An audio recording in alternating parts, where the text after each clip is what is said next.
What's up, everybody? Welcome to Blow the Whistle, the place where we don't just talk about the game, we blow the whistle. If you're new here, let me set the tone. This is where sports, culture, and keeping it real collide.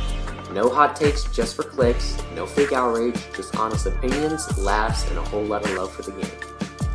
This is a father and son armchair quarterbacking podcast. 2 generations, 1 mic, and 0 filter.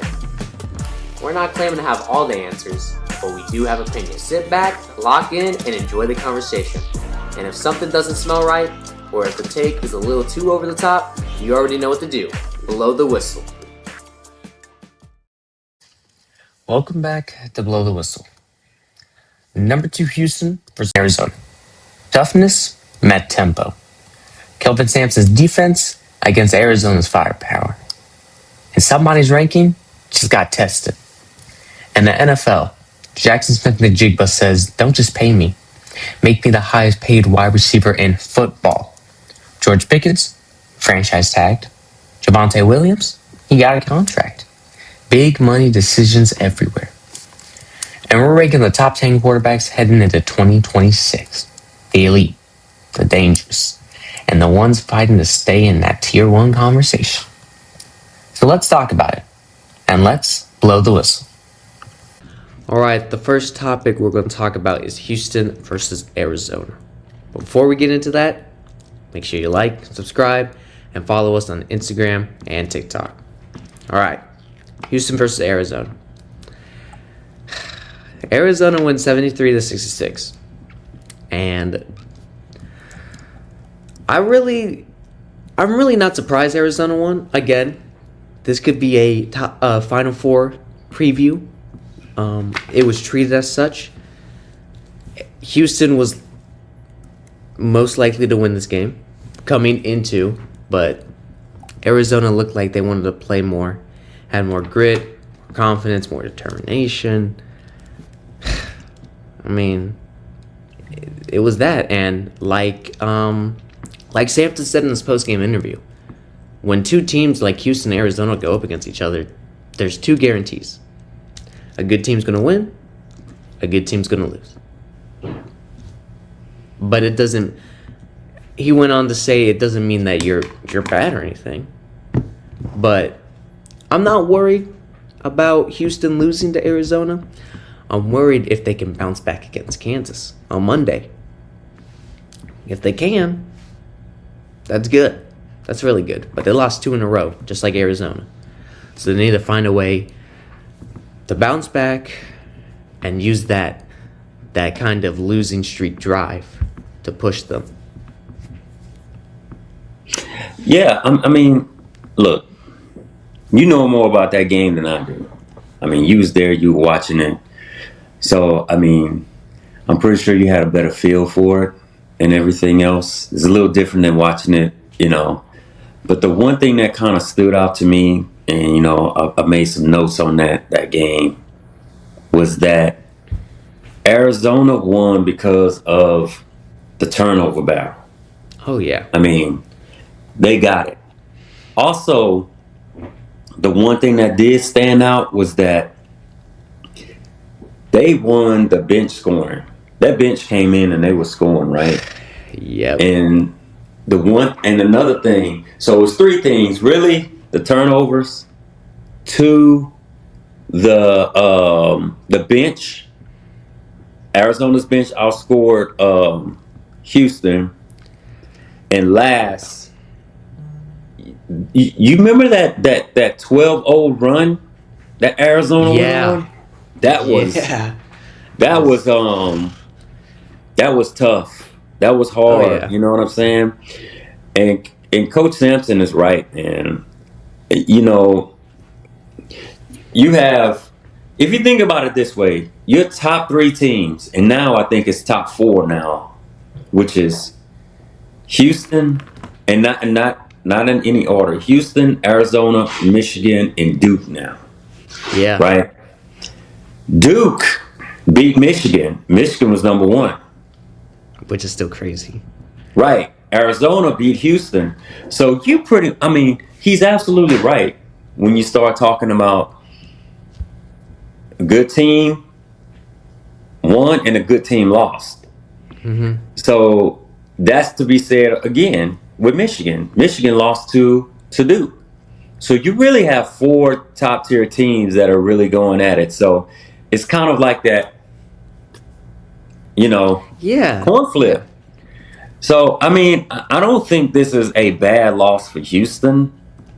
I just think that what was exposed to me was that the bench play from Houston, they have to be on.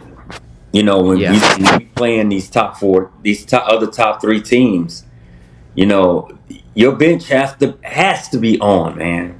And it doesn't get any easier for Houston because they're going to Kansas. So, you know what I mean? It's tough. But I don't think that Coach Sampson wanted any other way. Yeah. Yeah. But that coin toss, like, Houston was projected to win. They had a 64% chance to win. The only reason they had a 64% chance was because they were in Houston. It's going to be the same thing when they're in Arizona. And Houston Stadium, by far one of the best crowds in the nation. I mean, they literally got a spotlight from the NCAA. So it's tough to win in Houston. But another thing that struck me was that offense, man. They couldn't do anything with the pick and rolls. They couldn't generate any offense. Their defense kept playing too much. And this is the problem I see now.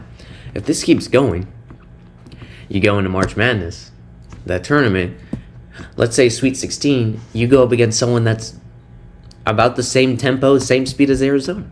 Okay? How are you going to stop that? Your offense, it showed some inconsistency. It was inconsistent with Arizona. And I think they need to, they just need to work more on that. I mean, Houston's a defense first team. Now, is that a problem? No. But again, when you're a defense first team, you're more likely to not succeed as much on offense. And it showed 12 turnovers, 36% field goal. And keep in mind that those 12 turnovers led it to 16 points. Yeah. And that hurts. And Houston didn't shoot well, like you said. I mean, they were about 43% shooting from the field. I mean, now don't get me wrong now, Arizona didn't do much better. They were only like 47%. Yeah. However, Arizona did hold them to about 36% shooting. And when I said Houston, the efficiency field goal percentage was about 43%. But just shooting in general, they were held to 38%. So, and not only that, another thing too, watching that game, the one thing that Houston is very strong that we was talking about in their last win was their rebounding. Houston didn't rebound that well. I mean, Arizona out-rebounded them, man. They're all, like, on the offensive rebounds, Houston wasn't really good. Houston was only about 20.27%, whereas Arizona had at least 10% more than that. Yeah. So, yeah. But you know what? Again, I have faith. I have faith in Houston. Again, it's like you said, Houston is a defensive team first. But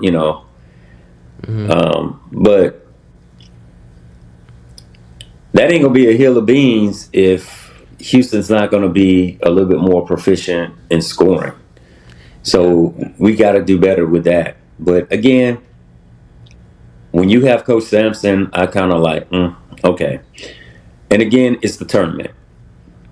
So if it stays as is, I don't know how many games are left on the schedule, but if it stays as is, and Houston can stay in that top 4, it'll be interesting to see where the rankings are. But if they can stay in that top 4 by the end of all of this, and they can get their own kind of section in the tournament, one of those top seeds. Yeah. I think that'll help, and to get them through until you can kind of get down to that the final 4 at least. And that's what, but you never know. The tournament tends to shock everybody. Oh yeah. Yeah. So, I mean, that's going to be one of the things too. So, but we'll see. Have to find out. Houston has to step it up on offense. Need to find something to do. Blow the whistle. Blow the whistle. Blow the whistle. All right, next topic is going to be football moves that have been happening and a little bit of interview talk with some players. Before we get into that, make sure to like, subscribe, and follow us on Instagram and TikTok. First, Jaxon Smith-Njigba, and I have the quote right here. He says, "I believe I deserve to be the highest paid in my position. Just what I give to the game and the community, I give it my all. And I think that's worth a lot more." And in his defense, yeah, he should be paid. I mean, almost 1,800 receiving yards. He essentially led the Seahawks to Super Bowl and won. He's been explosive. He's the backbone of the offense, and why not? Now the problem is that you want to be the highest paid, but for the Seahawks to pay Jaxon Smith, they need to cut some people, and I think that's what they're starting to do, because they didn't franchise tag Kenneth Walker, so they're going to let him go, and they're probably going to make some more moves. So Jaxon Smith, after his rookie contract, is making the highest paid, and do I think he deserves it? Yeah. But I think normally what happens when you're the highest paid in the position, or highest paid in the wide receiver position, I mean, after a good season, you kind of go back down. You don't go back to that top 3 in statistics. So that might be a problem, that may not. We'll just have to see. Yeah. Me personally, I think it would be shocking. Okay. First off, does he deserve to be the highest paid? Yeah, that's just the way it goes. If you're the hot receiver right now, that's what happened. He's the hot receiver. The 20th overall pick in 23.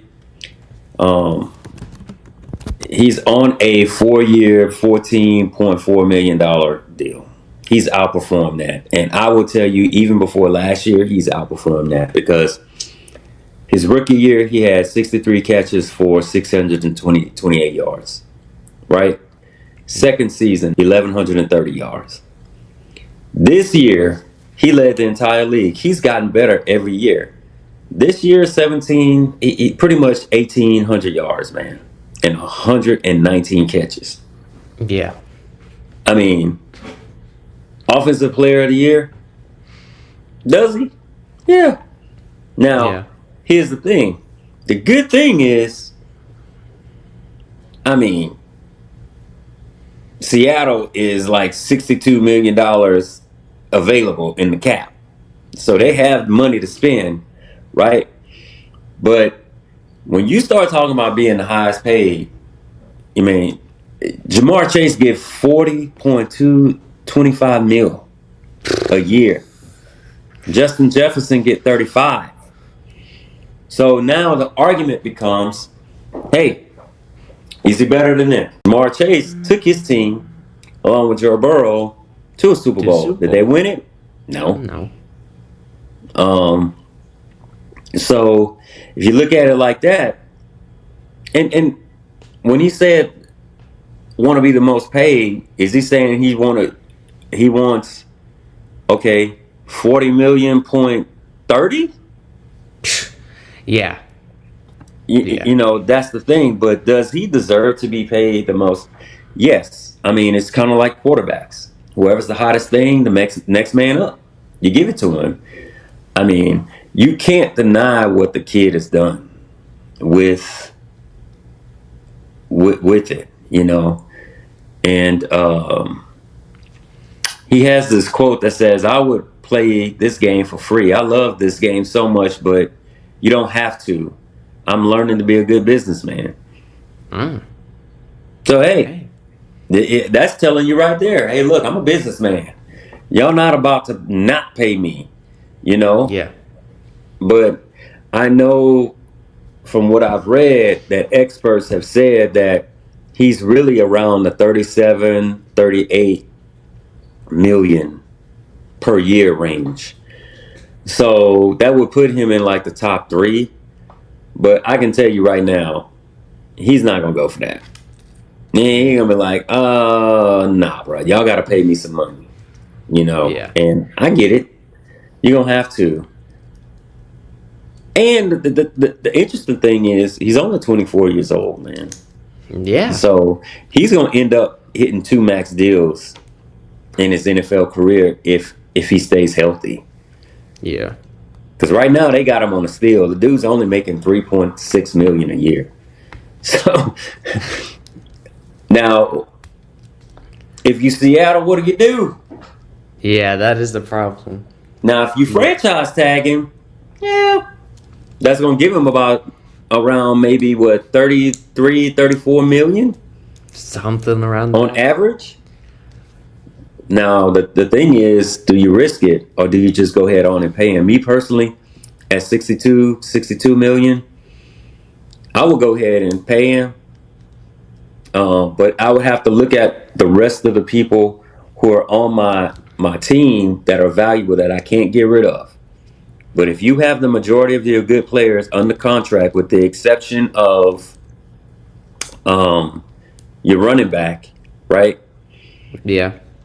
Can you find that in the draft, right?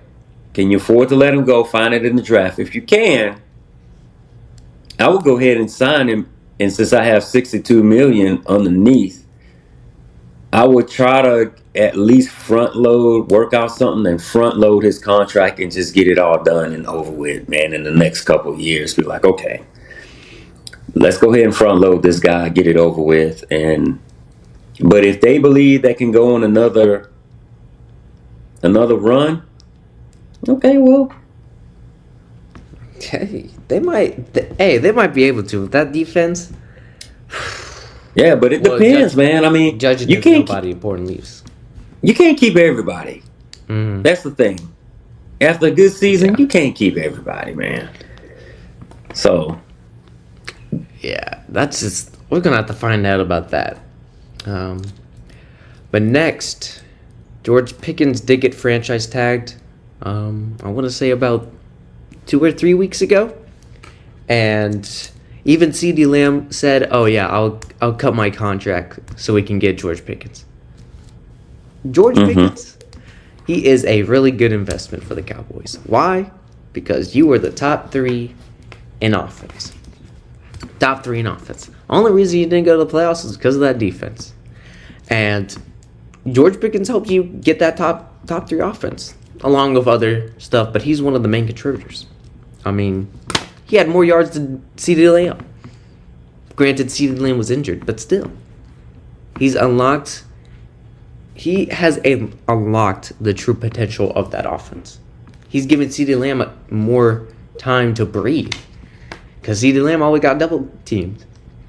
Now you have 2 threats, and wide receiver 1 and wide receiver 2, that you have to guard simultaneously. So, was this a good idea? Yes. Now you have to you're gonna have to hurry up and try to get a contract done with him if you want to keep him. But as of right now, I do think it was the right decision to franchise tag George Pickens. yeah, most definitely it is. I mean, you crazy. You gave up a pick to get him. Yeah. I'm not letting you walk out of here not with that. You had 93 catches, over 1,400 yards. You crazy. I'm not letting you walk. Yeah. No. And I get it. Listen, that's just the harsh reality of the NFL. But I'm not letting George Pickens walk. Period. Yeah. First and foremost, you said it. CD Lamb said, "Hey, look, man, I restructured my contract. I give up something to keep it." Of course, I would too. And remember, we talked about it before. If the Cowboys restructure some deals, release some players, and do all that they can to maximize all of these salaries, they have well over $100 million they can spend. Yeah. So why wouldn't I? I would. Or two things. I would sign him. I would restructure these contracts if I'm going to have over $100 million. Two, George Pickens, man, because of that whole situation, man, a non-exclusive tag, man, that carries 2 first-round picks. Yeah. So, look, I would talk to George. I would be like, look, George, this is the deal. You understand the whole thing we're doing. You understand the business. Now, you sign this tenure. We can work on a deal. 2, if you don't want to be here, you don't like it, go seek a trade. But just know that they're going to give us 2 first-round picks. I'll tag and trade if I have to. But George Pickens is just not going to walk out of the building, bro. It ain't going to happen. Yeah. No. And on top of that, the only thing I got to do, pay him, is about $30 million for the franchise tag, or what is it about? Again, about $33 million? You crazy. Oh, around that, yeah. No.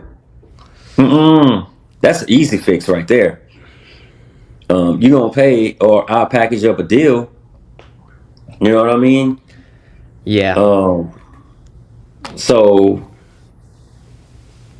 yeah, I'll definitely do that. Because with Pickens there, the Cowboys that offense is literally top 3.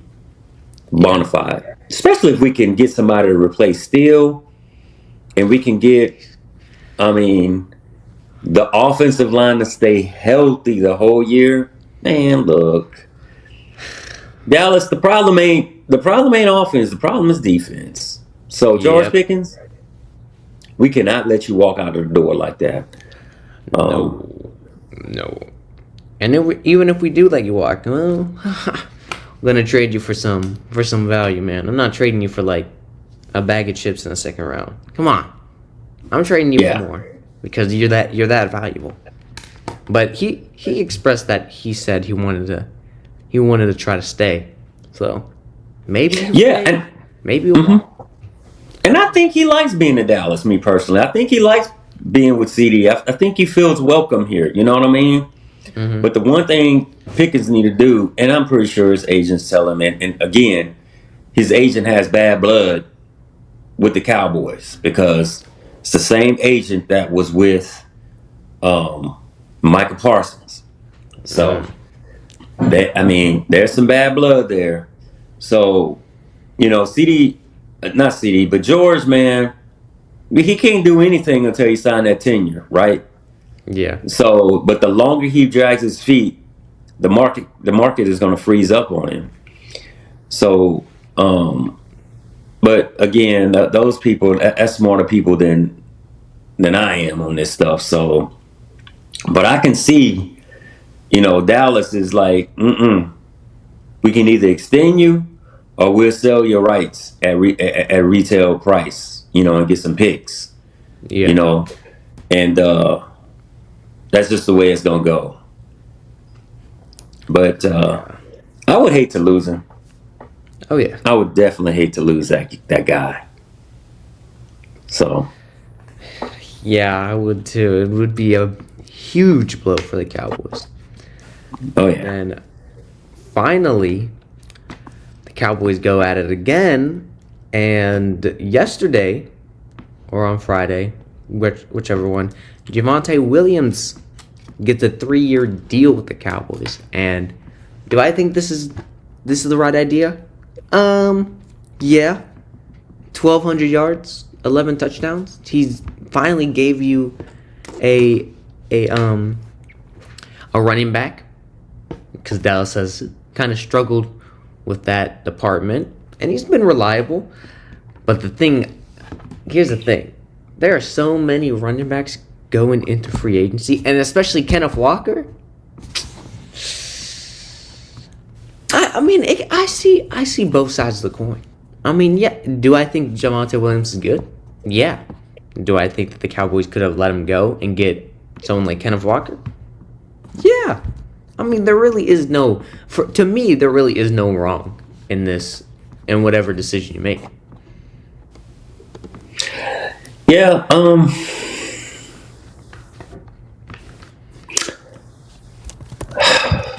a piece of me thinks that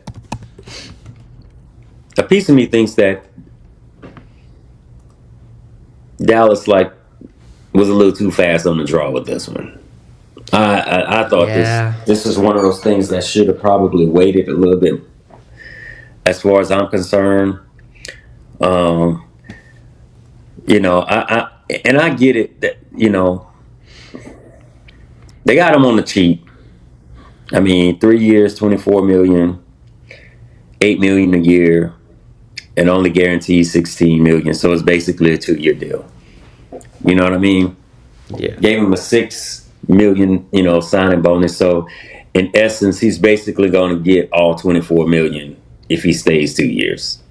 So he got all his money. Mm-hmm. So he can be done in the second year, right? Mm-hmm. And I get it. He did have a good year, and we hadn't had a running back like that since, Zeke. But here's the thing, bro. We need more than 1,200 yards, man. I mean, some nothing. Well, look, Dallas's passing and receiving. I know you're crunching more on that. I mean, if you have like 1,000 yards, I mean, it happened with the same thing with the Seahawks, and where'd that lead them? It led them to the Super Bowl. I understand what you're saying. We can't put that kind of pressure on Dak, man. We need somebody that's gonna get us about running the ball. Mm-hmm. Especially, look, man, I understand that they're working on our defense, but I can't expect that defense to be top tier right now. I can't. If I'm going by last year, it's going to take a lot. And I need to see how Dallas shake and move on that thing. But as it stands right now, if the defense can just get middle of the road, bro, we need about 1,500 yards from this guy. I'm serious. We do. And because that, I mean, and looking at his stats in 2025, 1,200 rushing yards, that's a career best. Bro, we need more than that. I'm sorry. I mean, that's just for what Dallas needs to do and try to get back there. We need better than that. That's just. But again, I mean, for that price, cool. I'm all for it or whatnot, but we gonna need a little bit more production out of him. And I like him because he's a hard runner, and rarely did he go down, losing yards or anything. He's always pumping and going. So. That's good. I just wish we had ended up with a bigger back. Yeah. So. Hey, Derrick Henry. But I think at this point in time, man, Derrick Henry is washed, man. I ain't going to say washed, but I think just bringing Derrick Henry in, I think Derrick Henry he's probably only going to get you 1,200 yards of that. Yeah. So, yeah. And I didn't realize that Williams, man, to tell you how bad it's been in Dallas for rushing. 1,200 yards was the best in 6 years for the Cowboys. Oh. So I understand what they're doing, but hopefully this draft should all be spent on defense, right? Yes. Yeah. But you never know. They probably find some value in those late rounds with a running back or whatnot. Because, and I even saw something where old boy from Carolina even said he would be open to coming back to Dallas. Yeah, he ain't coming. But No. yeah. But look, this is all I know when you come in the draft. Jonathan Jones. If you draft an offensive lineman with either your first round picks, what are we doing? What are we doing? Come on, man. Those first round picks have to be spent on the defense. And hey, maybe you trade up a little bit, get Caleb Downs. Please get Caleb Downs. Because he's probably going to go around the 6th to the 10th. What? Just give first and 2 seconds? Maybe 1? Just trade up a little bit. Come on. I don't like them. I want them to be more aggressive when it comes to the draft. Not too aggressive where we get a bust, but someone that can be an automatic starter for your team. But Yeah, I get it. And I hope they do get some top. You got 2 picks to get some top good defensive players. Now, if you can somehow move up a little bit, a couple to make sure you can get Downs, then cool. But we're going to see. Because this draft is going to have to be something. This draft going to have to be something special, man. that it does. But we're going to see. Yeah. Have to see for that. But Smith says he wants to get paid. Pickens got franchise tag. Javonte, 3-year deals. A lot of big decisions for these teams going forward. And we just got to see how it plays out. Blow the whistle. Blow the whistle. Blow the whistle. All right, the final thing we're going to talk about. Probably one of the most controversial.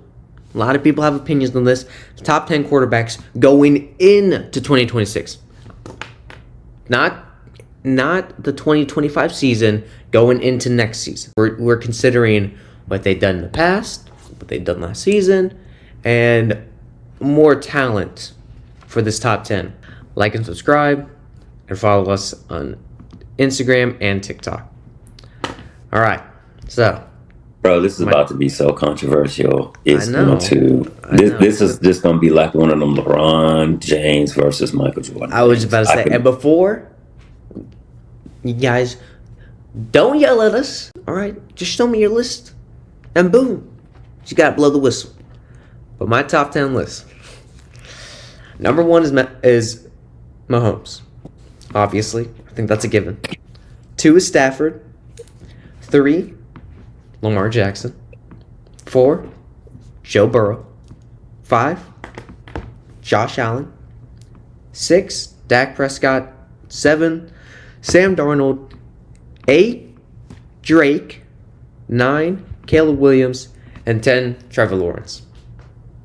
Oh, Boom! I think it's all right there. man. I don't know if you have any. I don't know if you have any changes. Yeah, mine is different. They're about to listen, man. They're gonna rake me through the coals, bro. Oh.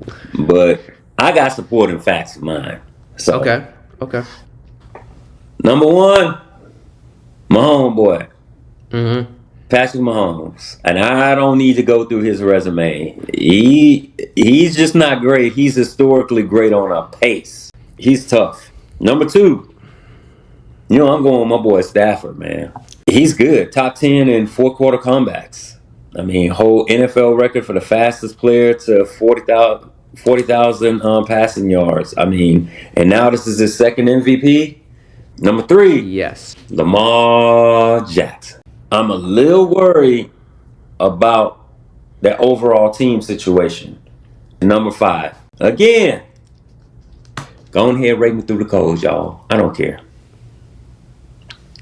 Statistically, you're not going to find a better quarterback than Dak Thank you. Prescott. Thank you. He's statistically better than social media would care to admit. You know what I'm saying? It's the Cowboys. Because the thing I know, if Dak Prescott was on any other team, that boy would have more grace than any other quarterback in the league. Period. Yep. So Dak is number 6. Josh Allen. Y'all know where I stand with Josh Allen. If y'all listen to us before in the past and go look at prior podcasts, this year Josh Allen had the Super Bowl on a platter like this. Oh yeah. For him to go and take it. The door was wide open. He refused to walk through it. So guess what? You drop. If y'all gonna drop all of these quarterbacks and like Dak Prescott for not making it to the playoffs and doing this, well, I'm gonna adopt Josh Allen because this was the season for him to win because he was the last quarterback in that top tier quarterbacks to make it happen, and the game was put on his shoulder and he failed. So I'm sorry. Number 7, Sam Darnold. I'm gonna give Sam Darnold some love, man. I know a lot of people don't want to do it, but Sam got some love for me because everybody counted Sam Darnold out. And Sam Darnold going into the season with JSN and that defense, he is a top 10 quarterback. Period. And I'm not one of these people that say, oh, just on quarterback alone. Quarterbacks can't do everything by themselves. Period. They cannot. They need a good defense. They need a good offensive line. They need weapons. That's what makes them great. They can't do it by themselves. So guess what? Sam Darnold, out of all these quarterbacks, if you really think about it, is in a better position to repeat and go back. Now, and on the NFC side, let's make that clear. On the NFC side, number 8, Drake May. It's hard for me to believe that they won't compete like they did. So, number 9, Caleb Williams. Yeah. And I'm gonna tell you right now, I am not the biggest Caleb Williams fan. I'm just not. He doesn't show enough for me. However, out of the rest of them quarterbacks, he's just better than them. Going into this year, I think that he's going to have some growth because every year he has gotten better. He just need to make sure that his completion rating gets up there. And I do like the fact that he improvises really, really well. And he attempts throws that 90% of the quarterbacks in the league wouldn't even try. Only other person I know that would attempt some of those throws is Patrick Mahomes. Yeah. So, and he kind of has that trait a little bit. And so I'm going to give it to Caleb. You know. And number 10. Who you got? I'm going to give Trevor Lawrence. All right. Trevor Lawrence, man. He's the youngest quarterback to lead a 27-point playoff comeback. And guess who he did that on? Who did he do that? Who did that 27-point comeback? Who did they play? Oh, snap. Okay, yeah. 2022, Jacksonville versus Los Angeles. They were down 27-0, and Lawrence had 4 interceptions in the first half. And they came back and scored 31 unanswered points. 31 unanswered points. So that's crazy. I'm gonna give it to him because I think now they got the right coach in place, and I think they have it. Now, just briefly, if I had to keep going, I'm gonna give it to Love, Stroud, Nix, and Herbert. Because I know somebody gonna hoop and holler. Oh, CJ Stroud. CJ Stroud. Man, CJ was a bust this whole playoffs. And when I mean the whole playoffs, that boy was an apple turnover. Yeah. And to be truthful with it, if I'm being 100% honest with you, you know who should have been in the Super Bowl? On the AFC side, you know who Seattle should have been playing? Oh. The Houston Texans. Oh, yeah. That's who they should have been, because the Texans had a Super Bowl caliber defense, and their offense was good. Now, I get it. People gonna hoop and holler. And I have given C.J. Stroud some grace. Now, I get it that Nico Collins was out and old boy was out. Your tight end got injured in the game. Jordan Schultz. I get it. I understand that. But at the same time, that's where you, as a quarterback, that's where you earn your money. That's where you earn your fame and your status from. To say, okay, they down, and y'all still had shots to winning all those games, and yet who let you down? C.J. Stroud. And y'all can't deny that performance he had against the Patriots, man. You can't deny that, man. And Justin Herbert, man, I don't even want to talk about Justin Herbert. That dude is, every year he's a disappointment. And yet people would say that Justin Herbert is better than Dak Prescott. Stop. I'm just telling you. They will say Herbert is better than Dak Prescott. And what has Herbert done? I don't even know how many playoff wins Herbert has. Well, if you're looking at resume-wise, Herbert and Dak got the same resume. Both of them never been to the conference championship.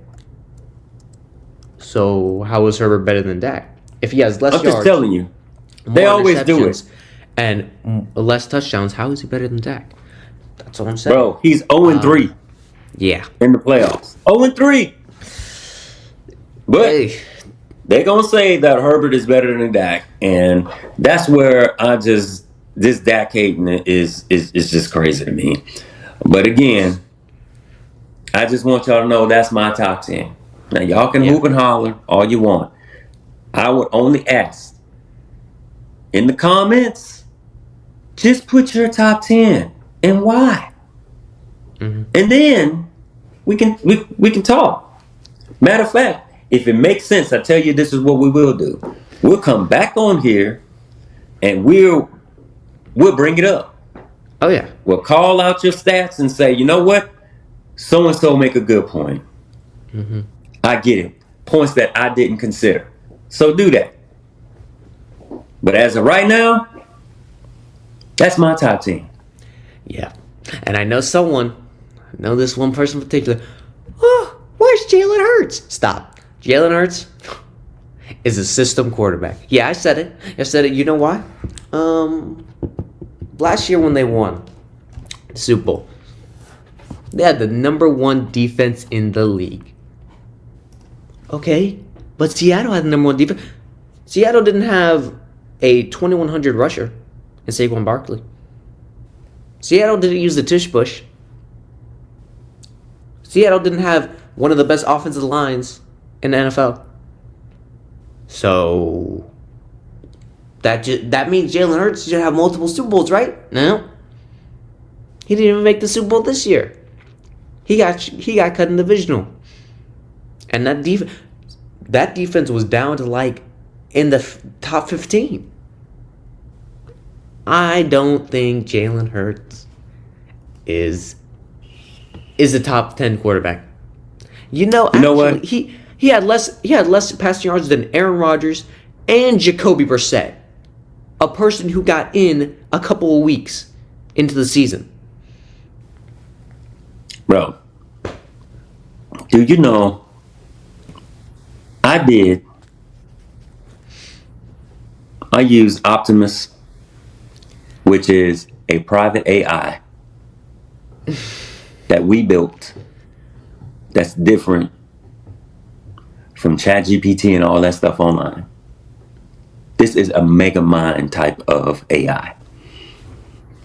Do you know I told it to scour the internet and use only facts and stats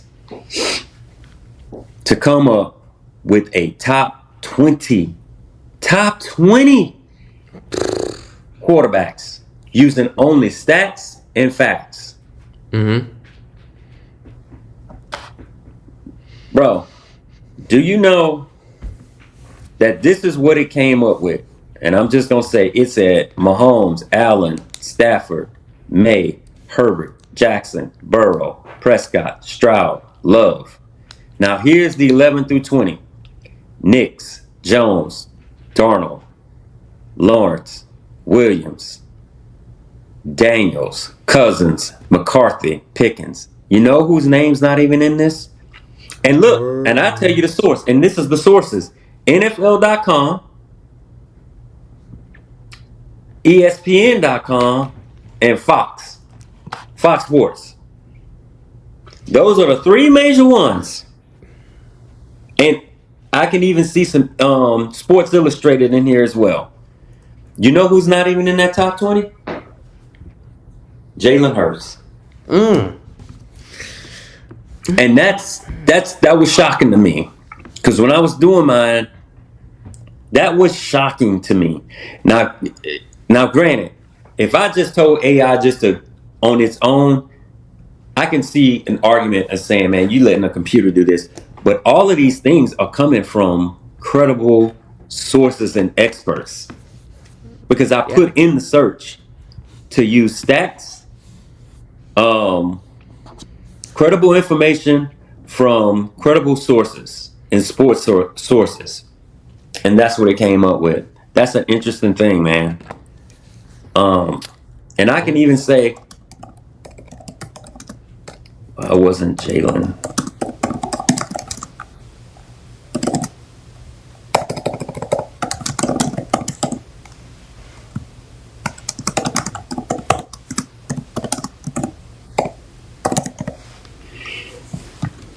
And let's see.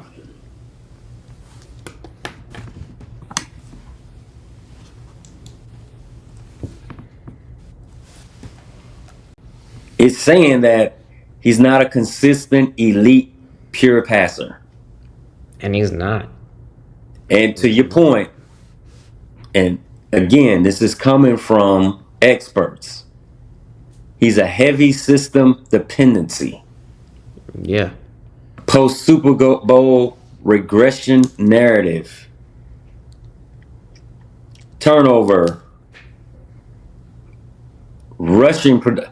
Man, he doesn't make good defensive adjustments. Pretty much what they saying is, Jalen leave too much meat on the bone. Yeah.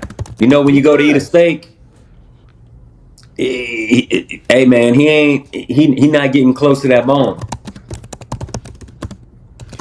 Yeah, I agree with you. I just don't think he's that elite. Now, And bro, look at this. Optimus said the brutal truth. People can say he's not in the top 20. He says, I will go so far to say that he's not outside the top 20.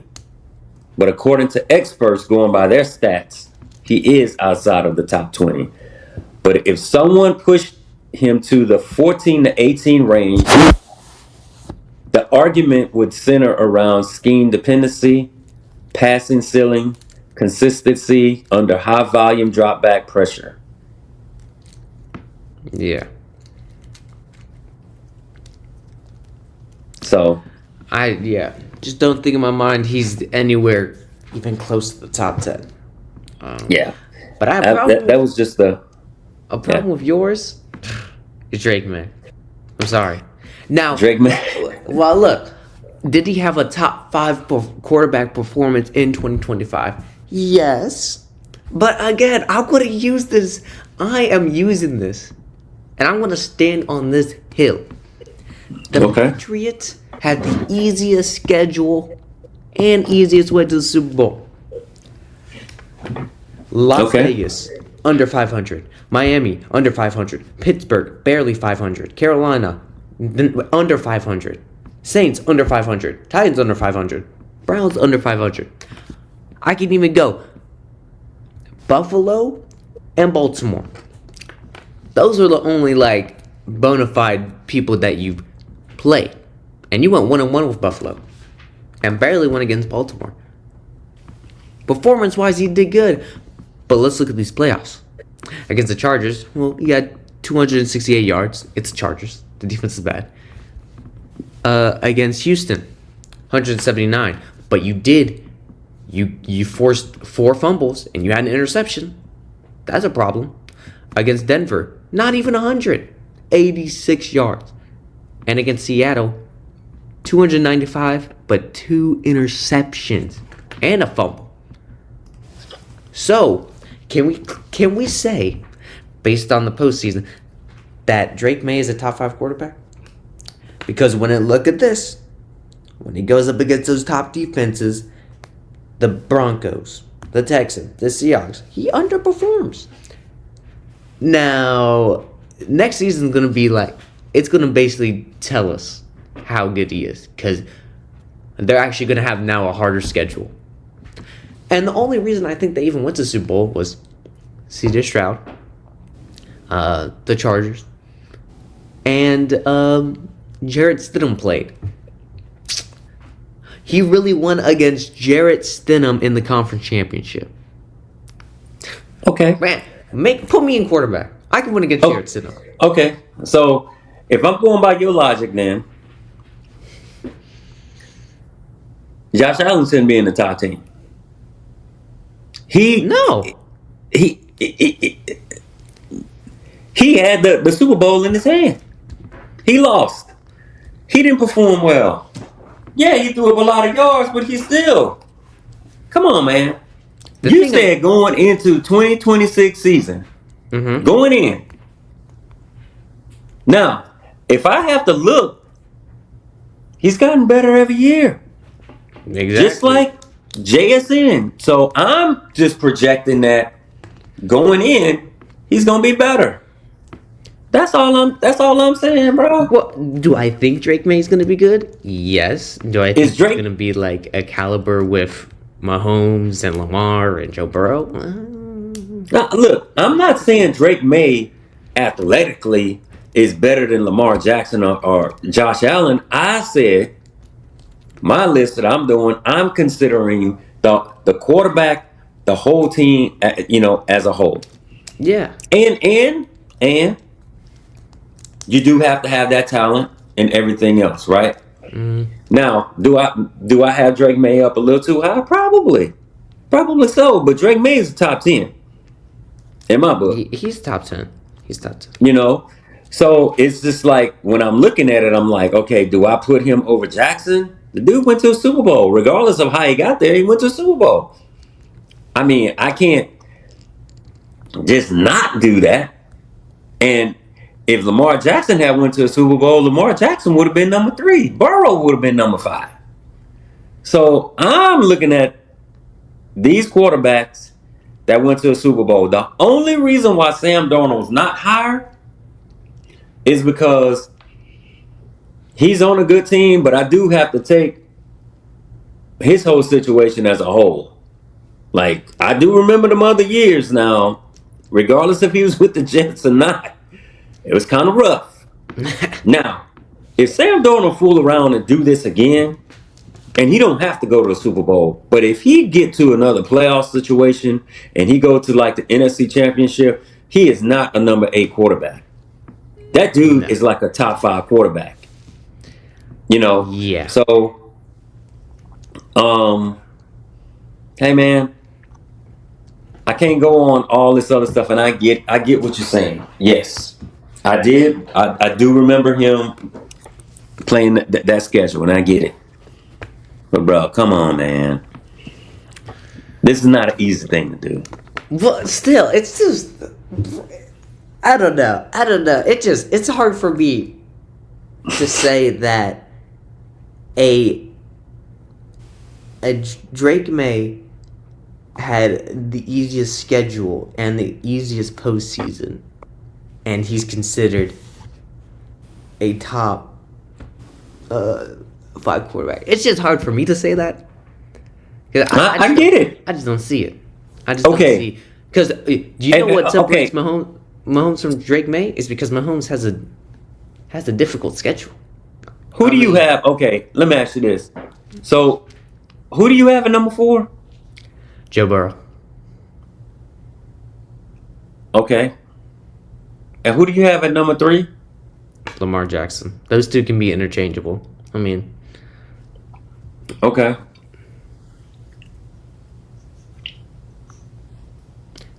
And if you're going to Yeah, say, I mean- Lamar Jackson didn't get a conference championship, yeah, he went up against Patrick Mahomes. Drake May didn't go up against Patrick Mahomes. Same thing with Josh Allen. And I know Josh Allen, or same thing with Joe Burrow. And the thing is, Joe Burrow actually won against Patrick Mahomes once and made it to the Super Bowl. So, yeah, that's my logic when it comes to those. Well, I don't know. I mean, it's just my opinion. Just think that, stuff like that. And then CJ Stroud. Reason I don't have him on my top 10 list is because, although he didn't have Nico Collins, Woody Marks, Dalton Schultz, I'm gonna keep saying this. 2023 when the Chiefs won against the Eagles. List me the 3 receivers that Patrick Mahomes had, besides Travis Kelce. Oh, that's right, you can't. Who were they? They were Juju Smith, Kadarius Toney, and Sky Moore. And he won with Kadarius Toney, Juju Smith-Schuster, and Sky Moore. That's the reason why I have him number 1. Mahomes can thrive in any single offense and win. Really doesn't matter. And then Sam, stop devaluing him. Just because, I do understand the whole defense and stuff, but the reason why Jaxon Smith-Njigba almost got 800 yards, 1,800, is because of Sam Darnold. When you think about it. yeah. The controversy is still going to be that I have Dak Prescott at number 5. Yeah, and it's just going into 26. I just believe that, and I'm counting on Pickens being there. That offense is just going to be prolific.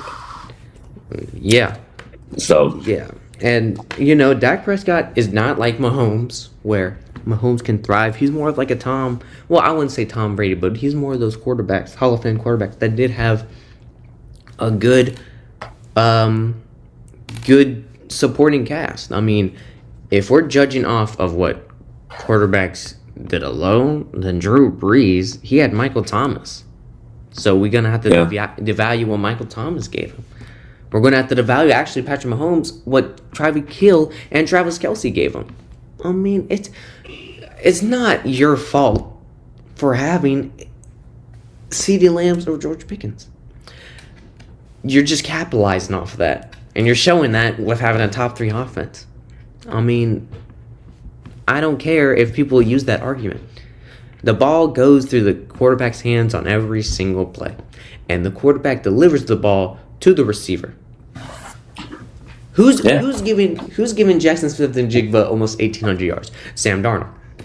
Who's giving Puka that yards? Matthew Stafford. So it has to be someone else besides the receiver. The quarterback can't catch the ball. So yeah, I think logically, and statistically, I think Dak Prescott's in the top 5. Yeah, most definitely. I think so. I just think, again, according to social media and listening to all the pundits, Dak he's just not good. Or he's just an average quarterback, which is not true. Again, if they're honest with themselves, they know. Dak is the product of a bad defense and a product of an owner in Jerry Jones, if I'm being 100 with you. Yeah. Yeah. And then, I know some people statistically will say Jared Goff, because Jared Goff was second in yards. I really don't have anything to say about Jared Goff. I just know ever since they lost that divisional round against the Commanders, The Detroit Lions have never been the same. They're like regressing now. Or no, I'll say this. When they lost 2 years ago to the 49ers in the conference championship, them Lions have not been the same. And they start regressing. I mean, they were 14-3, then 12-5. Now, what, 9-8? When you're looking at the trend, it looks like you're going down again. I don't know. I just don't. I mean, Jared Goff's a good quarterback. I just don't think he's among. No, and again, I do think Jared Goff is in the top 20 quarterbacks. I just think he's just a forgotten guy when you really think about it. Unfortunately, that's just the way it is. He's just the forgotten guy. Only person that's going to really think he's doing something is Dan Orlovsky at ESPN. Orlovsky, man, don't let me get started on him, man, because I think some of his stuff, he criticized certain people, but there's certain people he's totally biased against. So, bro. Yeah. He's just, I mean, if I had to put him in the top 20, he's probably like, 11 to 15 somewhere. Yeah. But he's just a tricky one. I would say he's a tricky one to rank. He is, and,